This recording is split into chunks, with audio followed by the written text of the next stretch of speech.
ఉదయం విమర్శించడం, సాయంత్రం పొగడం, ఇది డొనాల్డ్ ట్రంప్ పనితీరు. అసలు అన్ని దేశాలకు డొనాల్డ్ ట్రంప్ ఒక మెంట్లోటరా అన్న స్థాయికి వచ్చేసాడు. ఇరాన్ విషయంలో అంతే, పొద్దున్న యుద్ధం ఆపేస్తామంటాడు, సాయంత్రం మిస్సైల్స్ వర్షం కురిపిస్తాడు. అసలు ఇండియా విషయంలో డొనాల్డ్ ట్రంప్ చేసిన వ్యాఖ్యలంటే ఒకసారి చూద్దాం. చైనా భారత్ నరక కూపలన్న వీడియోను పంచుకున్న ట్రంప్ కొన్ని గంటల్లో ఇండియా గొప్ప దేశమని వ్యాఖ్య. అసలు ఏమన్నారో ఒకసారి చూద్దాం. భారత్ విషయంలో అమెరికా అధ్యక్షుడు డొనాల్డ్ ట్రంప్ మరో పరస్పర భిన్న వైఖరి చాటుకున్నారు. భారత్ చైనా నరక కూపలని ఒకరు చేసిన వ్యాఖ్యతో తాను ఏకీభవించినట్టుగా సామాజిక మాధ్యమాల్లో తొలుత పంచుకున్నారు. కొన్ని గంటలు గడిచేయో లేదో యూటర్న్ తీసుకున్నారు. భారత్ గొప్ప దేశమని, వ్యక్తిగతంగా తనకు మంచి మిత్రుడు నరేంద్ర మోడీ అని, అక్కడ అగ్రస్థానంలో ఉన్నారని వ్యాఖ్యానించారు.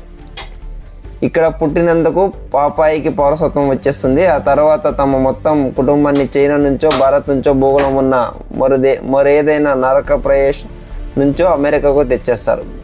చైనా భారత్ వలసదారు టాప్లో ఉన్న గ్యాంగ్స్టర్లు మొత్తం అన్ని మాఫియా కుటుంబాలు చేసిన నష్టాల కంటే వీళ్ళు మన దేశానికి ఎక్కువ నష్టం కలిగించారు అని రేడియో హోస్ట్ మైకేల్ సావేజ్ చేసిన వ్యాఖ్యలను ట్రంప్ షేర్ చేశారు.